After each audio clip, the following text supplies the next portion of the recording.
শ্রেণীর গণিত বইয়ের অনুশীলনী 8-এর তোমাদের মূল বইয়ের যে এখানে কতগুলো দেখো এমসিকিউ আছে।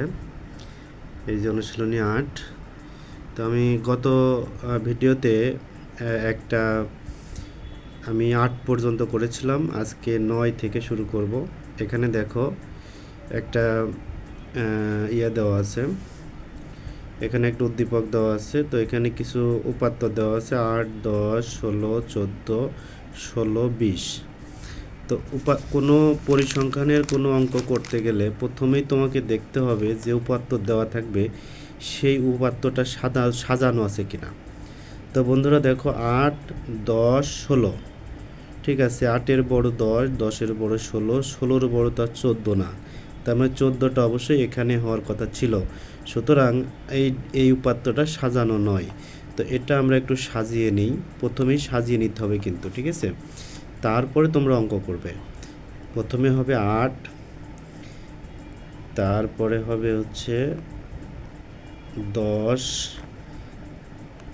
তারপরে হবে হচ্ছে 14, আর আমাদের এখানে 16 আছে হলো দুটা, 16, তারপরে আছে হলো 20। তাহলে দেখো খুব সহজে সাজানোটা হয়ে গেল। এইবার আমরা মূল অঙ্কে যাব। তো 9 নম্বর প্রশ্নটা হচ্ছে উপাত্ত সমূহের প্রচুরক কত। এটা খুবই একটা ইজি প্রশ্ন, একটুখানি দেখলেই বুঝতে পারবা। বলো তো এখানে 8 কয়টা আছে? একটা। 10 কয়টা আছে? একটা। 14 কয়টা আছে? একটা। 16 কয়টা আছে? দুইটা।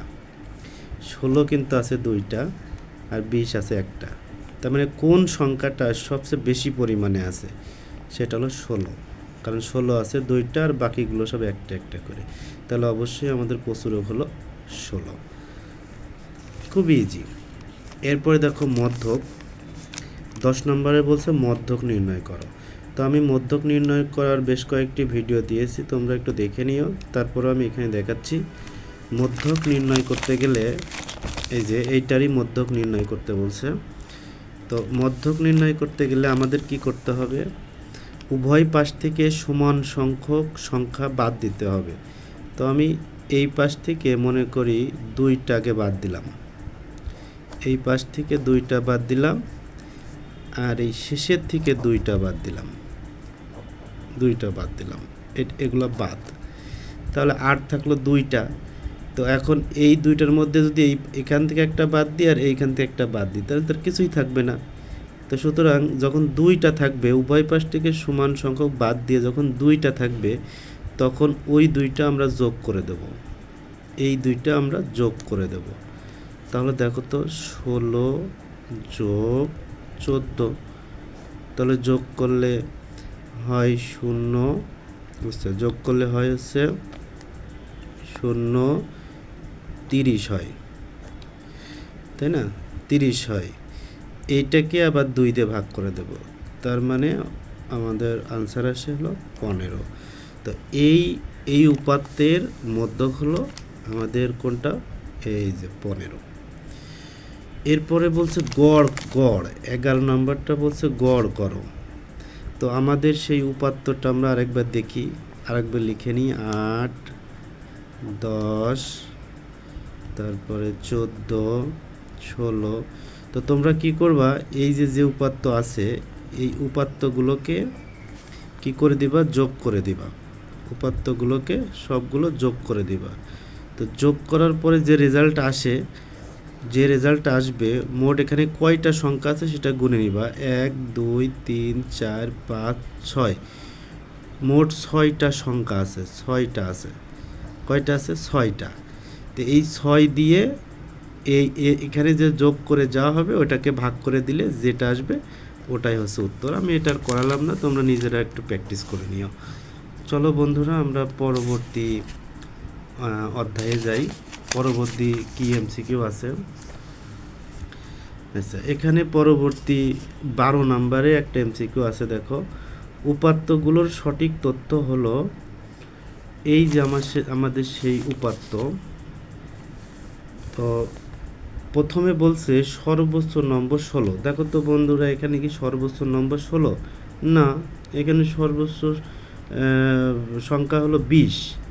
সুতরাং এই ক নাম্বার যে তথ্যটা দিয়েছে এটা ভুল, এটা আমরা ভুল। তারপরে সর্বোচ্চ সর্বনিম্ন নম্বরের পার্থক্য 12। দেখো তো 20 হলো সর্বোচ্চ আর সর্বনিম্ন 8, এখান থেকে যদি আমরা পার্থক্য মানে বিয়োগ, 20 থেকে 8 বাদ দিলে 12, এটা কিন্তু সঠিক। 2 নম্বরে যেটা বলছে এটা সঠিক। 3 নম্বরে কি বলছে দেখো, পরীক্ষায় প্রাপ্ত সর্বনিম্ন নম্বর 40%। সর্বনিম্ন নম্বর হলো 40%। আচ্ছা, সর্বনিম্ন নম্বর আমাদের কোনটা বলো তো? সর্বনিম্ন হচ্ছে 8, সর্বনিম্ন নম্বর হচ্ছে 8। তো এখন এটা আমাদেরকে পার্সেন্ট করতে হবে যে সর্বনিম্ন নম্বর হচ্ছে 40%। তো তাহলে আমাদের এখন এই পুরোটা যোগ করতে হবে। তো এটা একটু বের করা একটু সময়ের ব্যাপার, তো তোমাদেরকে এটা আমি পরে এক সময় দেখাবো। হ্যাঁ, আপাতত তোমরা এইটা এই দুটো তো বুঝলে। তো আমরা পরবর্তীটায় চলে যাই। 13 নম্বরে বলছে তথ্য ও উপাত্ত কি উদাহরণের মাধ্যমে উপস্থাপন করো।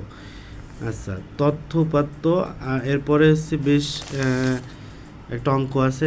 তো ভিডিওটা অনেক বড় হয়ে যাবে, আমি পরবর্তীতে ভিডিওতে এই যে 12-র 3 নাম্বারটা একটু ব্যাখ্যা করব, 13 নম্বরের এই যে তথ্য উপাত্ত এটা ব্যাখ্যা করব। 13, 14, 15 এই 3টা অঙ্ক আমি খুব সুন্দর করে তোমাদেরকে করে দেব। তো বন্ধুরা, আশা করি এই এমসিকিউগুলো তোমরা যদি ভিডিওটা ভালো করে দেখো তাহলে পেরে যাবে ইনশাআল্লাহ।